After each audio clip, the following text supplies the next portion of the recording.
Hello, my dear viewers and dear long-term investors. This is your boy Bhuvi and welcoming you to my channel Invest with Bhuvi. So today we are going to, I'm going to say about Infosys results for quarter 4 in the financial year of 24. So its net profit rose 30% year on year to 79,069 crore, while its revenue increased 1.3% year-on-year to 37,923 crore, but declined 2.3% in the terms of quarter-on-quarter.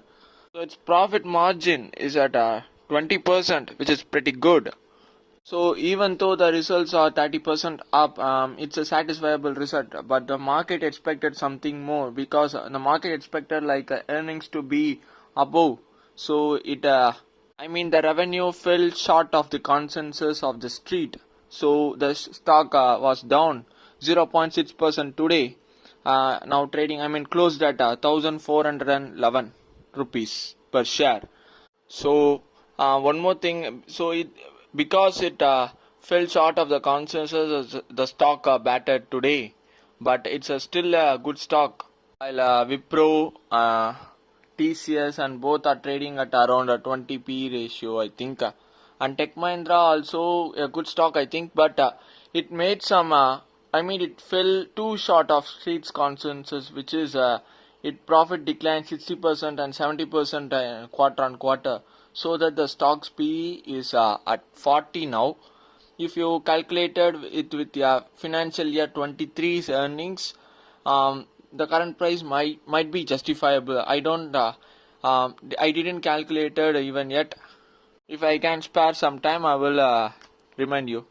So the total earnings breakup, which is financial service plus retail sector, gives 50% of revenue to Infosys. In the financial service sector, which is basically banks, BF, and financial services and insurance company, the revenue from FinServ is down 8.5%, which totally contributed 26.4% of revenue to the Infosys. So you can get some hunch from this, because FinServ is basically they make software to America in the fintech vertical. So Americans are holding their pocket tightly, because there is some macroeconomic uncertainty in the terms of interest rate at its peak. So the CEOs are aware of expenses, and already 2 to 3 banks bankrupted in America. So that's the thing what made a decline in revenue from financial services for Infosys. And the board of directors said there will be a dividend increment over the period of years from now, and you can expect a better return from our equity. If you say in the dollar revenue, it earned it decreased 2.2% year on year, and to 4.6 billion. It earned 4.6 billion this quarter. Even though the dollar revenue decreased just 2.2%, its rupee revenue also decreased 2.3%. Here you have to see that rupee depreciated against the dollar, so that you can see minor correction in rupee revenue. That's what I am insisting you to buy companies earning in dollars. You can protect your position. You can protect your value of money by holding to stocks which earns in USD.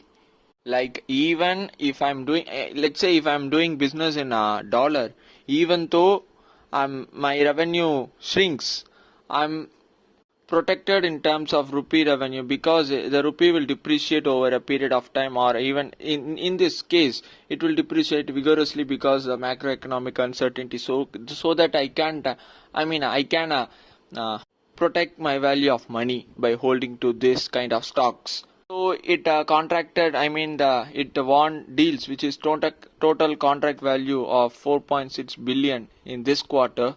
So basically it has 4.6, it added 4.6 billion dollars of deal in financial year, quarter 4 of financial 24 to its total order pipeline.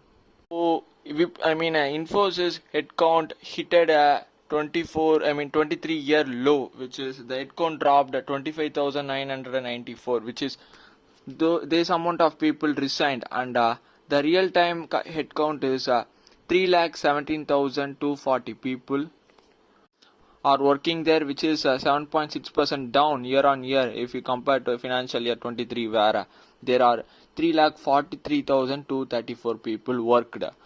Let's say in quarter 4 they added 5,423 people, which is less amount comparing to the whole headcount.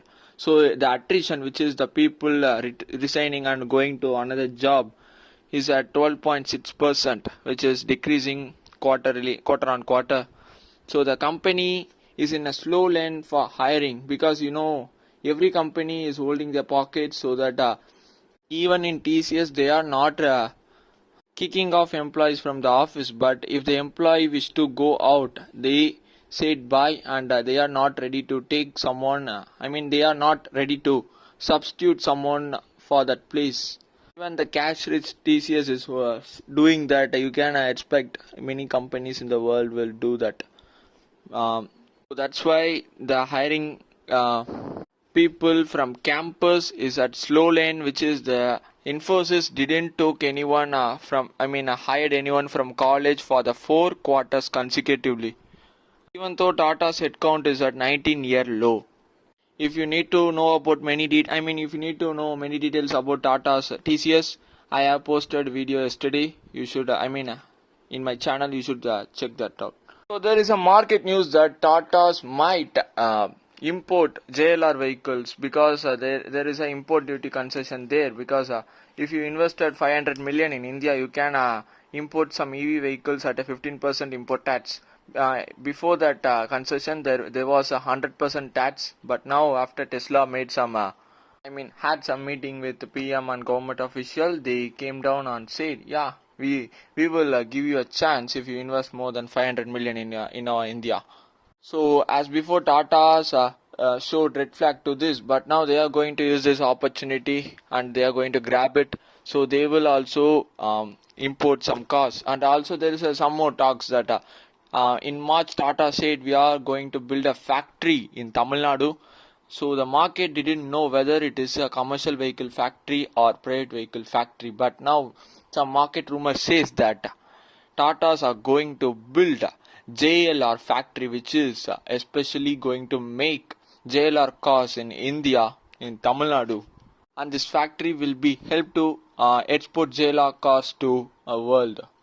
And that's today's video, and I hope you found this interesting and informative, and I hope you will enjoy this. Enjoy and digest this information and apply it to your investment business. So thanks for watching till end.